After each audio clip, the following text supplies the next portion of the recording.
ओम शांति। आज 2/9/2020 की मुरली में बाबा ने कहा, मीठे बच्चे, तुम हो रूहानी पंडे, तुम्हें सबको शांति धाम अर्थात अमरपुरी का रास्ता बताना है। आज की मुरली का प्रश्न है, तुम बच्चों को कौन सा नशा है, उस नशे के आधार पर कौन से निश्चय के बोल बोलते हो। उत्तर है, तुम बच्चों को ये नशा है कि हम बाप को याद कर जन्म जन्मांतर के लिए पवित्र बनते हैं। तुम निश्चय से कहते हो कि भल कितने भी विघ्न पड़े, लेकिन स्वर्ग की स्थापना तो जरूर होनी ही है। नई दुनिया की स्थापना और पुरानी दुनिया का विनाश होना ही है। यह बना बनाया ड्रामा है, इसमें संशय की बात ही नहीं। अब सुनते हैं मुरली को विस्तार से। ओम शांति। रूहानी बच्चों प्रति रूहानी बाप समझा रहे हैं, तुम जानते हो हम आत्मा हैं। इस समय हम रूहानी पंडे बने हैं, बनते भी हैं, बनाते भी हैं। ये बातें अच्छी रीति धारण करो। माया का तूफान बुला देता है। रोज सुबह शाम ये विचार करना चाहिए, ये अमूल्य रत्न अमूल्य जीवन के लिए रूहानी बाप से मिलते हैं। तो रूहानी बाप समझाते हैं, बच्चों तुम अभी रूहानी पंडे व गाइड्स हो, मुक्ति धाम का रास्ता बताने के लिए। यह है सच्ची सच्ची अमर कथा, अमरपुरी में जाने की। अमरपुरी में जाने के लिए तुम पवित्र बन रहे हो। अपवित्र भ्रष्टाचारी आत्मा अमरपुरी में कैसे जाएगी। मनुष्य अमरनाथ की यात्रा पर जाते हैं, सत्यु को बोलते हैं अमरपुरी। स्वर्ग को भी अमरनाथ पुरी कहेंगे। अकेला अमरनाथ थोड़े ही होता है। तुम सब आत्माएं अमरपुरी जा रही हो। वह है आत्माओं की अमरपुरी परम धाम। फिर अमरपुरी में आते हैं शरीर के साथ। वहाँ कौन ले जाते हैं? परम पिता परमात्मा सभी आत्माओं को ले जाते हैं। उसको अमरपुरी भी कह सकते हैं, परंतु राइट नाम शांति धाम है। वहाँ तो सबको जाना ही है। परम धाम है ना, उसको अमरपुरी कहते हैं, लेकिन राइट नाम उसका क्या? शांति धाम, क्योंकि वहाँ शांति है। वहाँ तो सबको जाना ही है। ड्रामा की भावी टाली नहीं टले। यह अच्छी रीति बुद्धि में धारण करो। पहले पहले तो आत्मा समझो। परमपिता परमात्मा भी आत्मा ही है। सिर्फ उनको परमपिता परमात्मा कहते हैं, वह हमको समझा रहे हैं। वही ज्ञान का सागर है, पवित्रता का सागर है। अब बच्चों को पवित्र बनाने के लिए श्रीमत देते हैं कि मामेकम याद करो तो तुम्हारे जन्म जन्मांतर के पाप कट जाएंगे। याद को ही योग कहा जाता है। तुम तो बच्चे हो ना, बाप को याद करना है। याद से ही बेड़ा पार है। इस विषय नगरी से तुम शिव नगरी में जाएंगे, फिर विष्णुपुरी में आएंगे। हम पढ़ते ही हैं वहाँ के लिए, यहाँ के लिए नहीं। यहाँ जो राजाएं बनते हैं वह धन दान करने से बनते हैं। कई है जो गरीबों की बहुत संभाल करते हैं। कोई हॉस्पिटल धर्मशालाएं आदि बनाते हैं, कोई धन दान करते हैं। जैसे सिंध में मूलचंद था, गरीबों के पास जाकर दान करते थे, गरीबों की बहुत संभाल करते थे।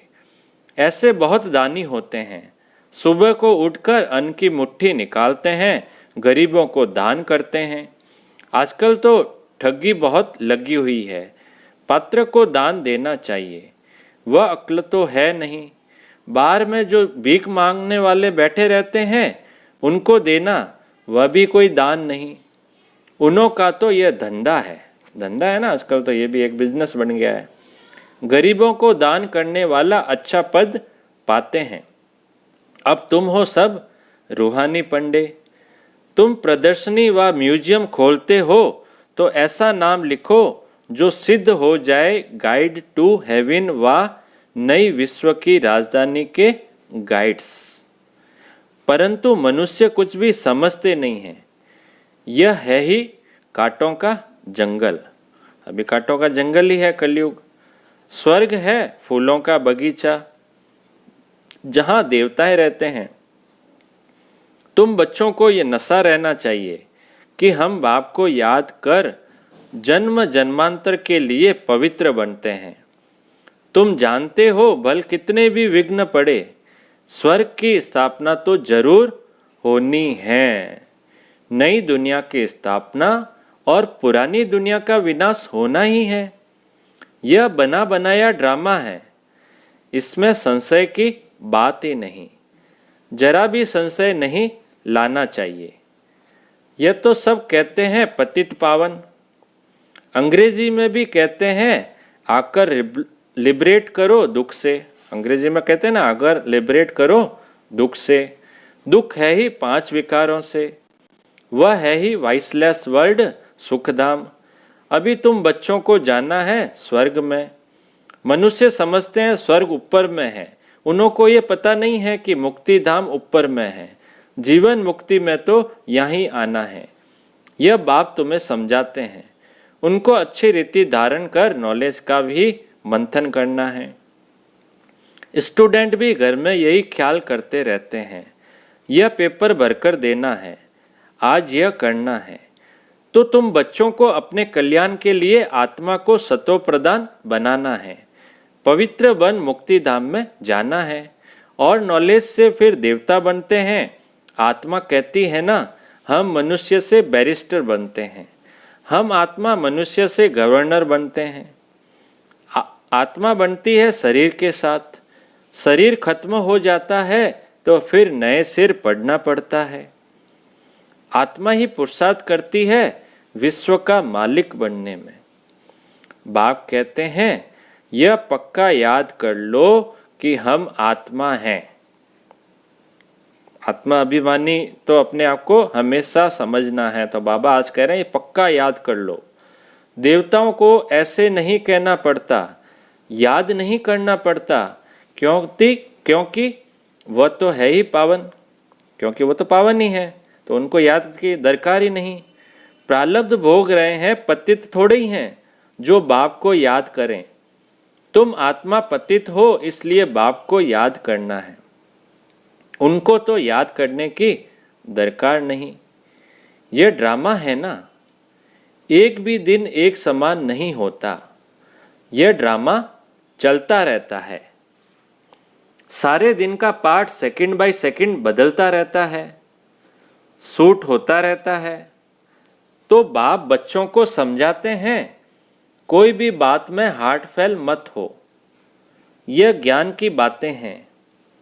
भल अपना धंधा आदि भी करो, परंतु भविष्य ऊंच पद पाने के लिए क्या करना है? पूरा पूरा पुरुषार्थ करो। ग्रस्त व्यवहार में भी रहना है। कुमारियां तो ग्रस्त में गई नहीं है। कुमारियां हैं वो तो अभी तक ग्रस्त में नहीं गई ना, शादी के बाद जाएगी ग्रस्त में। गृहस्थी उनको कहा जाता जिनको बाल बच्चे हैं, जिनकी शादी हो जाती है, बाल बच्चे हो जाते हैं, उनको गृहस्थी कहते हैं। बाप तो अदर कुमारी और कुमारी सबको पढ़ाते हैं। अब अदर कुमारी का अर्थ नहीं समझते हैं, तो अदर कुमारी का भी अर्थ नहीं समझते। क्या आधा शरीर है, ऐसे पूछते हैं। अदर कुमारी इसका मतलब आधा शरीर है। अभी तुम जानते हो कन्या पवित्र है और अदर कन्या उनको कहा जाता है जो अपवित्र बनने के बाद फिर पवित्र बनती है, अर्थात शादी के बाद बाबा का ज्ञान उनको मिलता है और वो पवित्र बनती है। तुम्हारा ही यादगार खड़ा है। बाप ही तुम बच्चों को समझाते हैं, बाप तुमको पढ़ा रहे हैं। तुम जानते हो हम आत्माएं मूल वतन को भी जानते हैं। फिर सूर्यवंशी चंद्रवंशी कैसे राज्य करते हैं, क्षत्रिय बनने की निशानी बाण क्यों दिखाया है, वह भी तुम जानते हो। लड़ाई आदि की तो बात है नहीं, न असुरों की बात है, न चोरी की बात सिद्ध होती है। ऐसा तो कोई रावण होता नहीं जो सीता को ले जाए। जो बाप समझाते हैं, मीठे मीठे बच्चे तुम समझते हो हम हैं हेवन के मुक्ति जीवन मुक्ति के पंडे। वह है जिस्मानी पंडे, हम हैं रूहानी पंडे। वह है कलयुगी ब्राह्मण, पुरुषोत्तम बनने के लिए पढ़ रहे हैं। हम पुरुषोत्तम संगम युग पर हैं। बाबा अनेक प्रकार से समझाते रहते हैं। फिर भी देह अभिमान में आने से भूल जाते हैं। मैं आत्मा हूँ, बाप का बच्चा हूँ, वह नशा नहीं रहता है। जितना याद करते रहेंगे उतना देह अभिमान टूटता जाएगा। अपनी संभाल करते रहो। देखो, हमारा देह अभिमान टूटा है। हम अभी जा रहे हैं, फिर हम विश्व के मालिक बनेंगे। हमारा पार्ट ही हीरो हीरोइन का है। हीरो हीरोइन नाम तब पड़ता है जब कोई विजय पाते हैं। तुम विजय पाते हो तब तुम्हारा हीरो हीरोइन का नाम पड़ता है। इस समय इनसे पहले नहीं था। हारने वाले को हीरो हीरोइन नहीं कहेंगे। तुम बच्चे जानते हो, हम अभी जाकर हीरो हीरोइन बनते हैं। तुम्हारा पार्ट ऊंच ते ऊंच है। कौड़ी और हीरे का तो बहुत फर्क है। भल कोई कितने भी लखपति व करोड़पति हो, परंतु तुम जानते हो ये सब विनाश हो जाएंगे। तुम आत्माएं धनवान बनती जाती हो, बाकी सब देवालय में जा रहे हैं। यह सब बातें धारण करनी है, निश्चय में रहना है। यहाँ नशा चढ़ता है, बाहर जाने से नशा उतर जाता है। सेंटर आते हैं, बहुत नशा रहता है, बाहर जाने से वापस माया के वश में आ जाते हैं। यहाँ की बातें यहाँ रह जाती है। बाप कहते हैं बुद्धि में रहे, बाप हमको पढ़ा रहे हैं। जिस पढ़ाई से हम मनुष्य से देवता बन जाएंगे, इसमें तकलीफ की कोई बात नहीं। धंधे आदि से भी कुछ टाइम निकाल याद कर सकते हो। यह भी अपने लिए धंधा है ना। छुट्टी लेकर जाएं, बाबा को याद करो। यह कोई झूठ नहीं बोलते हैं। सारा दिन ऐसे ही थोड़े ही गंवाना है। हम भविष्य का तो कुछ ख्याल करें। युक्तियां बहुत है, जितना हो सके टाइम निकाल बाप को याद करो। शरीर निर्वाह के लिए धंधा आदि भी भल करो। हम तुमको विश्व का मालिक बनने की बहुत अच्छी राय देते हैं। तुम बच्चे भी सबको राय देने वाले ठहरे। वजीर राय के लिए होते हैं ना, तुम एडवाइजर हो। सबको मुक्ति, जीवन मुक्ति कैसे मिले, इस जन्म में वह रास्ता बताते हो। मनुष्य स्लोगन आदि बनाते हैं तो दीवार में ऊपर लगा देते हैं। जैसे तुम लिखते हो बी होली एंड राजयोगी, परंतु इनसे समझेंगे नहीं। अभी तुम समझते हो हमको बाप से ये वर्षा मिल रहा है, मुक्ति धाम का भी वर्षा है। मुझे तुम पतित पावन कहते हो तो मैं आकर राय देता हूँ पावन बनने की। तुम भी एडवाइजर हो। मुक्ति धाम में कोई भी जा नहीं सकते जब तक बाप एडवाइज न करे, श्रीमत न दे। श्री अर्थात श्रेष्ठ मत है ही शिव बाबा की। आत्माओं को श्रीमत मिलती है शिव बाबा की। पाप आत्मा पुण्य आत्मा कहा जाता है। पाप शरीर नहीं कहेंगे। आत्मा शरीर से पाप करती है, इसलिए पाप आत्मा कहा जाता है। शरीर बिगर आत्मा न पाप न पुण्य कर सकती है। तो जितना हो सके विचार सागर मंथन करो। टाइम तो बहुत है। टीचर व प्रोफेसर है तो उनको भी युक्ति से यह रूहानी पढ़ाई पढ़ानी चाहिए। बाबा कहते हैं टीचर और प्रोफेसर की भी सेवा करो, उनको भी युक्ति से ये पढ़ाई पढ़ाओ जिससे उनका कल्याण हो। बाकी इस जिस्मानी पढ़ाई से क्या होगा? हम ये पढ़ाते हैं, बाकी थोड़े दिन है, विनाश सामने खड़ा है। अंदर उछल आती रहेगी, कैसे मनुष्यों को रास्ता बताएं। एक बच्चे को पेपर मिला था जिसमें गीता के भगवान की बात पूछी गई थी, तो उसने लिख दिया गीता का भगवान शिव है, तो उनको नापास कर दिया। सही लिखा लेकिन फिर भी उनको पता नहीं है, लोगों को, मनुष्य को तो उनको फेल कर दिया। समझती थी हम तो बाप की महिमा लिखती हूँ। गीता का भगवान शिव है, वह ज्ञान का सागर है, प्रेम का सागर है। कृष्ण की आत्मा भी ज्ञान पा रही है। यह बैठ लिखा तो फेल हो गई।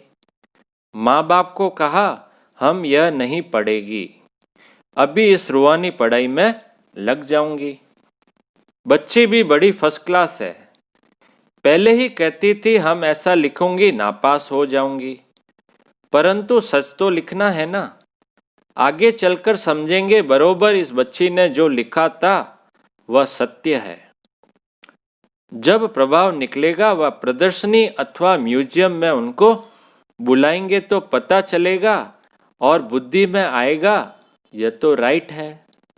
ढेर के ढेर मनुष्य आते हैं तो विचार करना है ऐसा करें जो मनुष्य झट समझ जाएं कि यह कोई नई बात है। कोई न कोई जरूर समझेंगे जो यहाँ के होंगे। तुम सबको रूहानी रास्ता बताते हो, बेचारे कितने दुखी है, उन सबके दुख कैसे दूर करें। खिटपिट तो बहुत है ना, खिटपिट तो होती है ना बहुत। एक दो के दुश्मन बनते हैं तो कैसे खलास कर देते हैं। अब बाप बच्चों को अच्छी रीति समझाते रहते हैं। माताएं तो बेचारी अबोध होती है, कहती है हम पढ़ी लिखी नहीं है। माताएं कहती ना भाई हम तो पढ़ी लिखी नहीं, अनपढ़ है। बाप कहते हैं नहीं पढ़े तो अच्छा है। वेद शास्त्र जो कुछ पढ़े हैं वह सब यहाँ भूल जाना है। अभी मैं जो सुनाता हूँ वह सुनो। समझाना चाहिए सद्गति निराकार परम पिता परमात्मा बिगर कोई कर न सके। मनुष्यों में ज्ञान ही नहीं तो वह फिर सद्गति कैसे कर सकते। मनुष्य में तो ज्ञान ही नहीं है तो वो किसकी सद्गति कैसे करेंगे। सद्गति दाता ज्ञान का सागर है ही एक। मनुष्य ऐसा थोड़े ही कहेंगे जो यहाँ के होंगे वही समझने की कोशिश करेंगे। एक भी कोई बड़ा आदमी निकल पड़े तो आवाज होगा। जब भी बाबा कहते हैं ना वीआईपी की सेवा करो। गायन है तुलसीदास गरीब की कोई न सुने बात। सर्विस की युक्तियां तो बाबा बहुत बतलाते हैं, बच्चों को अमल में लाना चाहिए। अच्छा मीठे मीठे सिकिलदे बच्चों प्रति माता पिता बाप दादा का याद प्यार और गुड मॉर्निंग। रूहानी बाप की रूहानी बच्चों को नमस्ते। हम रूहानी बच्चों की रूहानी बाप दादा को याद प्यार गुड मॉर्निंग और नमस्ते नमस्ते नमस्ते। धारणा के लिए मुख्य सार। पहला पॉइंट है धंधा आदि करते भविष्य उच्च पद पाने के लिए याद में रहने का पूरा पुरुषार्थ करना है। यह ड्रामा सेकंड बाय सेकंड बदलता रहता है, इसलिए कभी कोई सीन देखकर हार्ट फेल नहीं होना है। दूसरा पॉइंट है यह रूहानी पढ़ाई पढ़कर दूसरों को पढ़ानी है, सबका कल्याण करना है। अंदर यही उछल आती रहे कि हम कैसे सबको पावन बनने की एडवाइस दें, घर का रास्ता बताएं। आज का वरदान है डबल सेवा द्वारा अलौकिक शक्ति का साक्षात्कार कराने वाले विश्व सेवाधारी भव। विस्तार है जैसे बाप का स्वरूप ही है विश्व सेवक, ऐसे आप भी बाप समान विश्व सेवाधारी हो। शरीर द्वारा स्थूल सेवा करते हुए मनसा से विश्व परिवर्तन की सेवा पर तत्पर रहो। एक ही समय पर तन और मन से इकट्ठी सेवा हो। जो मनसा व कर्मना दोनों साथ साथ सेवा करते हैं उनसे देखने वालों को अनुभव व साक्षात्कार हो जाता कि यह कोई अलौकिक शक्ति है। इसलिए इस अभ्यास को निरंतर और नेचुरल बनाओ। मनसा सेवा के लिए विशेष एकाग्रता का अभ्यास बढ़ाओ। आज का स्लोगन है सर्व प्रति गुणग्राहक बनो लेकिन फॉलो ब्रह्मा बाप को करो। अच्छा, ओम शांति।